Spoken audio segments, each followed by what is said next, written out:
నమస్తే, welcome to our channel. ప్రస్తుతం మనతో టీడీపీ యాక్టివిస్ట్ మనోజ్ గారు ఉన్నారు. మాట్లాడే ప్రయత్నం చేద్దాం. నమస్తే అండి. నమస్తే అండి. అయితే కూటమి ప్రభుత్వం ఎన్నికల హామీల్లో భాగంగా 20 లక్షల ఉద్యోగాలు యువతకు కల్పిస్తామని హామీ ఇచ్చారు కదా, సో వాటి పరిస్థితి ఏంటి ఇప్పుడు? ఖచ్చితంగా ఇస్తారండి. నేను ఇస్తారు అని ఎందుకు చెప్తున్నానంటే ఎస్ఐపిబి మీటింగ్స్ అని ఉంటాయండి. ఆంధ్ర రాష్ట్ర గవర్నమెంటు ఎస్ఐపిబి అంటే స్టేట్ ఇన్వెస్ట్మెంట్ ప్రమోషన్ బోర్డ్. ఈ ఎస్ఐపిబి మీటింగ్స్ని చంద్రబాబు నాయుడు గారి అధ్యక్షతన క్యాబినెట్ మంత్రులందరూ కూర్చొని, ఇన్వెస్ట్మెంట్ మినిస్టర్స్ లోకేష్ గారు అందరూ కూర్చొని ఈ 1 ఇయర్లో 6 మీటింగ్స్ పెట్టారు. నవంబర్, డిసెంబర్, జనవరి, మార్చ్, ఏప్రిల్, మే. ఈ 6 మీటింగ్స్లో దాదాపుగా 4,95,000 కోట్ల రూపాయల ఇన్వెస్ట్మెంట్స్కి గ్రీన్ సిగ్నల్ ఇచ్చారు. వీటిలో ఇవన్నీ ఆంధ్ర రాష్ట్రానికి వచ్చి పెట్టుబడులు పెట్టి ప్రొడక్షన్ స్టార్ట్ అయిన తర్వాత ఇచ్చే ఉద్యోగాల సంఖ్య ఎంతో తెలుసా? 4,50,000 ఉద్యోగాలు. ఈ 4,95,000 కోట్ల రూపాయల్లో 4,50,000 ఉద్యోగాలు క్రియేట్ చేయటం అంటే ఆషామాషి విషయం కాదు 1 ఇయర్లో. అది కూడా జగన్మోహన్ రెడ్డి పరిపాలన తర్వాత. జగన్మోహన్ రెడ్డి గారు 5 సంవత్సరాలు ఆంధ్ర రాష్ట్రాన్ని పరిపాలించారు. ఎప్పుడన్నా ఇన్వెస్ట్మెంట్స్ కోసం జగన్మోహన్ రెడ్డి పలానా వాళ్ళని కలిశాడు, పలానా పారిశ్రామికవేత్తను కలిసి మన రాష్ట్రంలో ఇన్వెస్ట్మెంట్స్ పెట్టండి అని కోరాడు అన్న దాఖలాలు ఎక్కడన్నా ఉన్నాయా? At the same time Davos సదస్సుకి వెళ్ళడానికి మాకు అక్కడ విపరీతమైన చలి, జనాలు స్నానం చేయరు, అందుకనే మేము వెళ్ళలేదు అని చెప్పాడు అప్పుడు ఇన్వెస్ట్మెంట్ మినిస్టర్ గుడివాడ అమర్నాథ్ గారు. అవునా? ఐటీ మినిస్టర్ అయినప్పుడు. అట్లాంటి వ్యక్తి, అట్లాంటి పరిపాలన గత 5 సంవత్సరాల్లో జరిగింది. వీటితో పాటు 14-19 మధ్యలో ఆంధ్ర రాష్ట్రం ఎంఓయూలు చేసుకుంది చాలా కంపెనీలతోటి ఆంధ్ర రాష్ట్రంలో ఇన్వెస్ట్మెంట్లు పెట్టడానికి. లూలు గ్రూప్ తోటి, Asian pulp paper mills, Jockey ఇలాంటి కంపెనీలని కొన్ని వేల కోట్ల రూపాయలు పెట్టుబడులు పెట్టే కంపెనీలని జగన్మోహన్ రెడ్డి కక్ష సాధింపుతోటి తరివేశాడు. వాటితో పాటు అనంతపురంలో కియా మోటార్స్ అనేది అప్పట్లో భారతదేశంలోనే అతి పెద్ద కంపెనీ. ఆ కంపెనీకి జగన్మోహన్ రెడ్డి అధికారంలోకి వచ్చిన తర్వాత ఆయన వెళ్ళి గోరంట్ల మాధవ్ గారు, గంట మాధవ్ అంటారు చాలా మంది, వచ్చిన కంపెనీలన్నింటినీ తరివేసి ఇన్వెస్ట్మెంట్లు పెట్టకుండా చేసిన జగన్మోహన్ రెడ్డి ప్రభుత్వం తర్వాత ఏ కంపెనీకైనా ఆంధ్ర రాష్ట్రంలో మళ్ళీ జగన్మోహన్ రెడ్డి వస్తే మన పరిస్థితి ఏంటి అనే ఫీలింగ్ ఉంటుందా? ప్రతి ఒక్కళ్ళకు ఉంటుంది. సో ఇలాగే ఆంధ్ర రాష్ట్రాన్ని మళ్ళీ ఇన్వెస్ట్మెంట్లో నెంబర్ 1 చేయాలంటే ప్రస్తుతం ఉన్న ప్రభుత్వం చాలా కష్టపడాలి.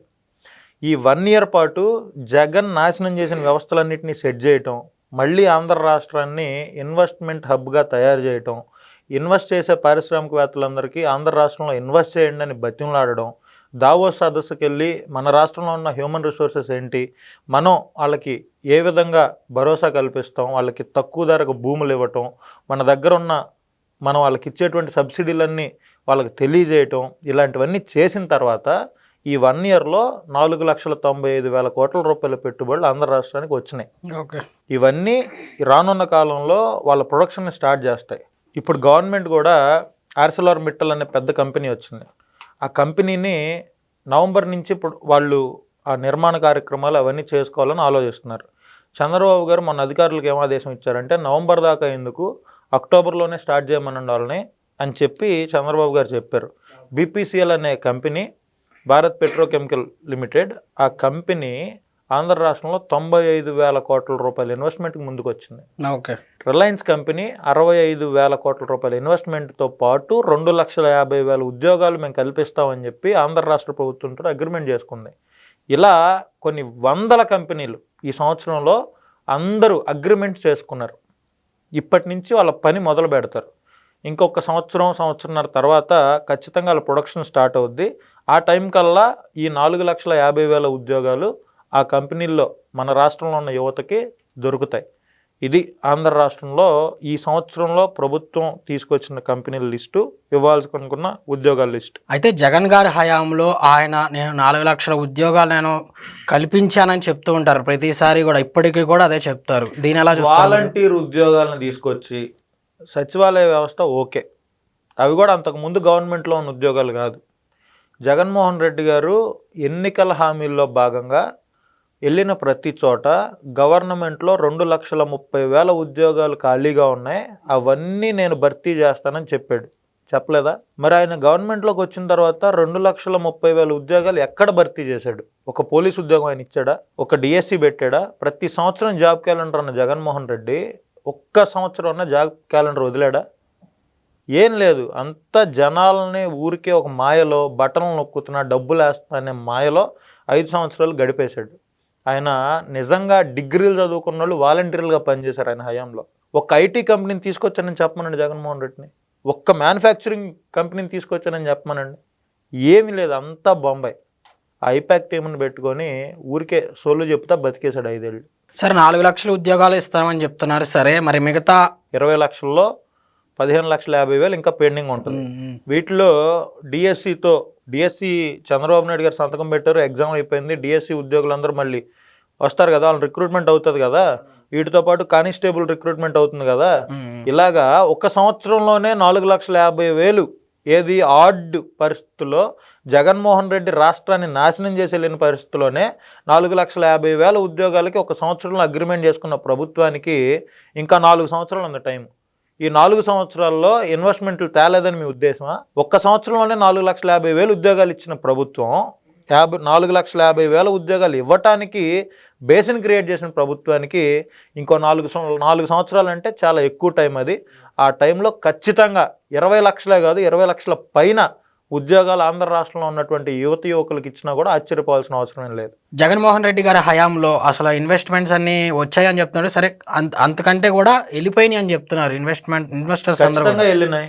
లూలు గ్రూప్ అనేది వైజాగ్లో ఒక మణిహారం, ఓ పెద్ద కాంప్లెక్స్ వాళ్ళు కట్టాలి, వీటి ద్వారా కొన్ని వేల ఉద్యోగాలు ఇవ్వాలి అనేది వాళ్ళ కాన్సెప్ట్. కొన్ని వేల కోట్ల ఇన్వెస్ట్మెంట్ మళ్ళీ అది.